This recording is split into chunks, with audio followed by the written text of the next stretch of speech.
Turabaramukije cyane bene data bakunzi ba bino biganiro bisanzwe bitambutswa kuri runo rubuga rwitwa Ntamvuridahita TV. Amahoro y'Imana niyo tubipfurije mu byanyu no mu banyu. Turabaye kandi ikaze mu kiganiro igitondo gishasha cuno munsi musanzwe mutegurirwa kandi mugashikirizwa na jewe Jean Imana irambona nyine mubona ndiko ndakibashikiriza. Nkaba mfise ijambo ngomba ko dusangira kandi nkaba nipfuza yuko ritomara umwanya muremure rikaba ijambo umuntu ashobora kumedita ko ashobora kwirigwana mu bikorwa vyiwe vya misi yose agiye guhava yirigwamo. Dusome ijambo ry'Imana rero tubona ngaha mu gitabo ca Samweli, igitabo ca mbere ca Samweli ni gice ca 22. Dusoma umurongo wa nyuma w'ico gice, aho uwo murongo indanzi y'amajambo yawo hari ivuga ngo Sauli agesezana ko abaherezi b'inobu abahora Dawidi.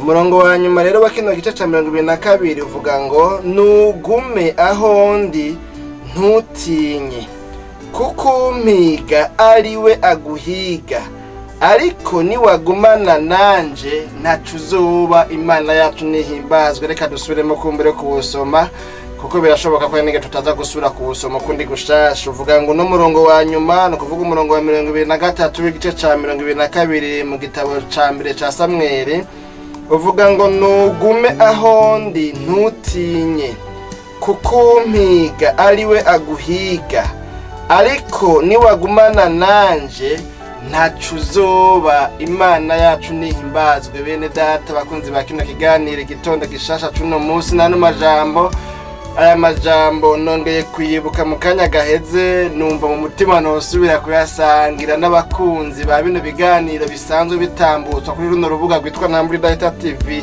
Dusanzwe ducisha ko ibi biganiro duhora tubashikiriza ikiganiro yaga muganga, kino kiganiro igitondo gishasha n'ikindi kiganiro cyitwa umutsima w'ubugingo, mugabo tudaherutse kubashikiriza bivanye n'imyanya itarikira byorosha.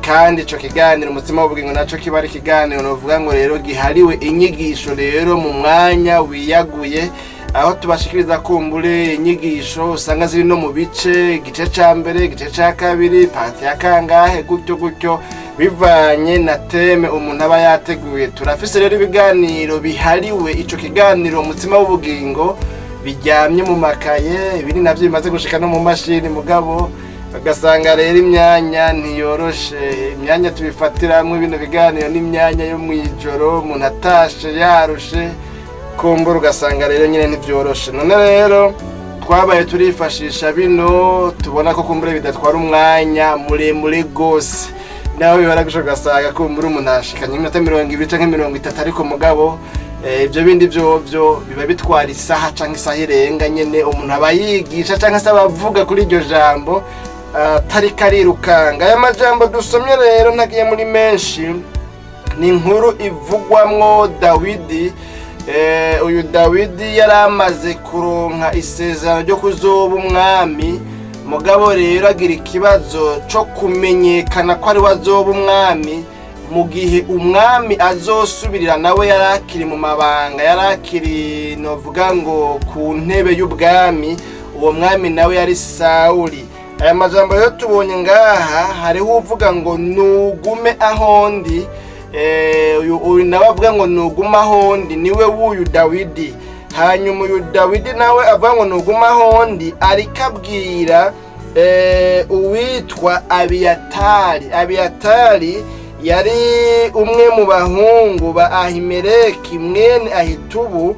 Ayo majambo turayabona ku murongo wa 20. Singomba kuzuza mu histoire maremare, iri jambo narigeze kurishikiriza rirahari kuri runo rubuga nyene mu mavideo. Nibaza ko ya mbere nibaza ko nka 10 ya mbere muravye murashobora kuribona ko nararivuze ico gihe nkiri Zambia. Ni jambo nari nahawe bivanye n'ibihe nariko ndacamwe. Hanyuma rero uyu rero Abiyatari niwe abwirwa n'umwami Dawidi n'ataraba umwami, ariko niyo yariko aratera aja. Hanyuma rero kino gihe naho Dawidi yarakiri mu bihe bigoye, yari mu bihe bigoye kubera iki? Uyu Sauli ni nawe mbere ngaho n'umurongo tunavuga ngo kuko umpiga ariwe aguhiga. Uwumpiga ni ukuvuga Dawidi areka abwira Abiyatari amubwira ngo uwumpiga nawe niwaguhiga. Mu yandi majambo, umwansi wanje nawe niwe mwansi wawe. None rero mugabo umve, yewe Abiyatari we nugume ahondi, kuko uwumpiga ari waguhiga. Ko dusangiye umwansi twe nawe, jewe na wewe, mugabo jewe nkaba nzi yuko Imana yavuganye nanje, Imana yasezeranye nanje, mfise isezerano ritabora, mfise ico twavuganye n'Imana.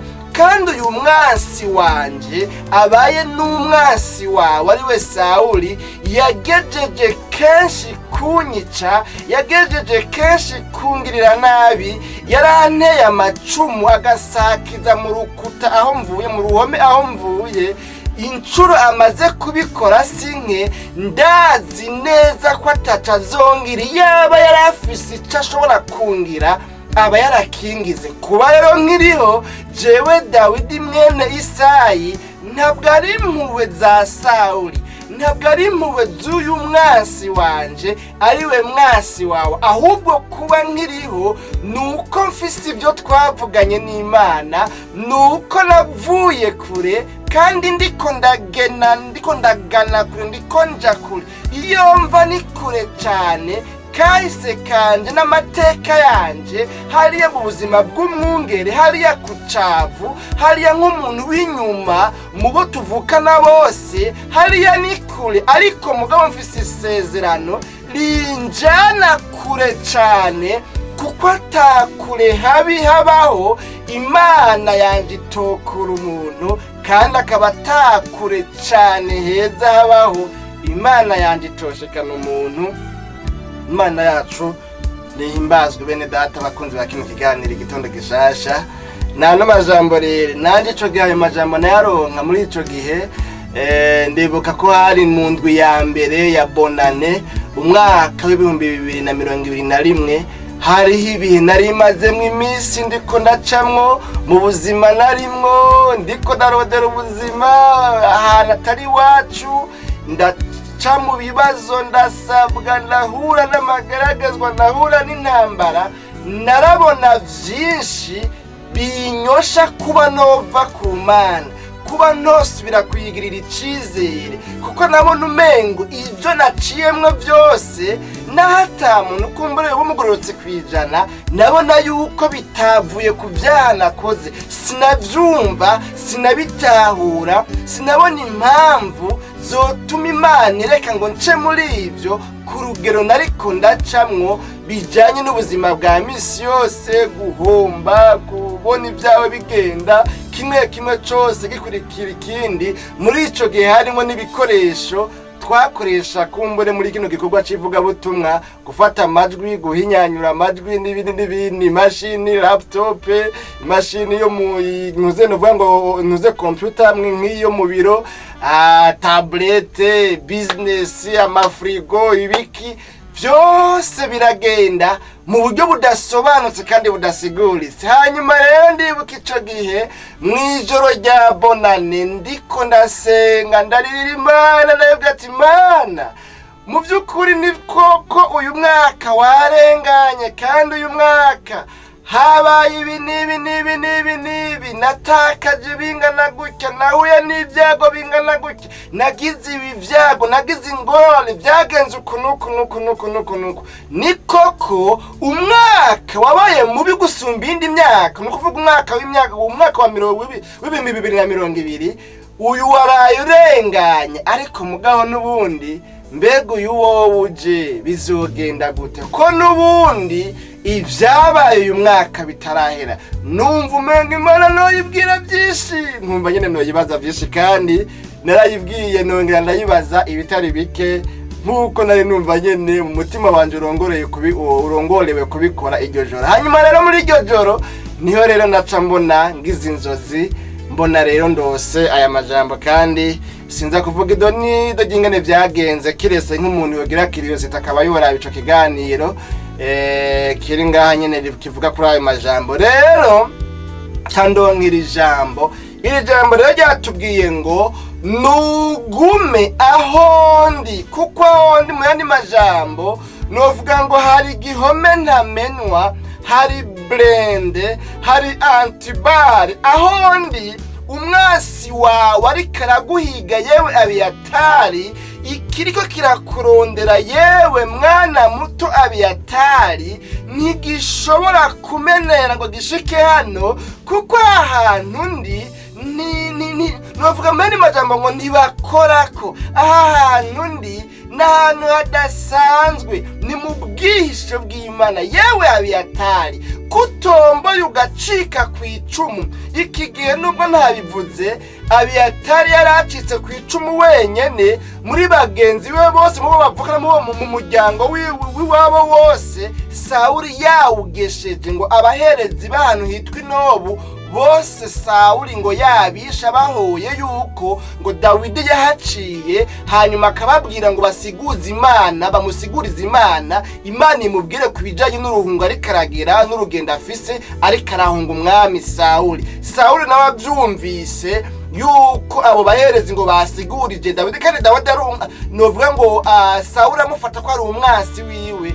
Sawuli ngo aca yica abaherezi bose b'Inobu. mugabo rero kubera ko bavuga ngo rurica nirumarira Imana, Abiyatari Imana iramucikisha ku icumu ngo arahunga, agenda arabaririkiriza makarashika iyo Dawidi ari nawe yahungiye. aca aramubwira amakuru yose, aramubwira ingene babaherezi b'Inobu bose babishe babahora Dawidi. aca aramubwira ati yewe Abiyatari, pole sana, ndaguhojeje, wihangane, birababaje kubona biwanyu bose bishwe bakicwa urupfu rw'agashinyaguro, bose bagakorerwa novuga ngo itsembatsemba ihonyabwoko, bazize iciza bakoreye umuntu hanyuma bagaca babizira. birababaje, nta kintu mfise nokoresha mu kukwirura.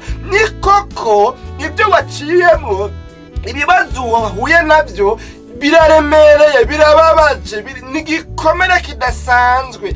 kuba impfuvyi ukiri muto nk'uko kwawe, ukaba ubaye usigaye uri nk'agati kuma kakisenya, ukaba usigaye uri nkokore yewe Abiyatari, pole sana. ariko jewe ico mfise ndakubwira, ico mpambije nshobora kukumarira, nubwo ntashobora kuramplasa abiwanyu bose wabuze, niki kimwe nukukubwira ngo niwagumana nanje, niwaguma hondi, niwagumana nanje, kuko umwasa guhiga nanje ari wampiga, kandi nkaba mfise isezerano ko atacazongira, ko atazonshobora, ko ariko ariboma, ko ariko arakubita swata. yewe Abiyatari, niwagumana nanje, ndakubwiza ukuri, ndakurahiye, ndakwemerera neza yuko atana kimwe uzoba.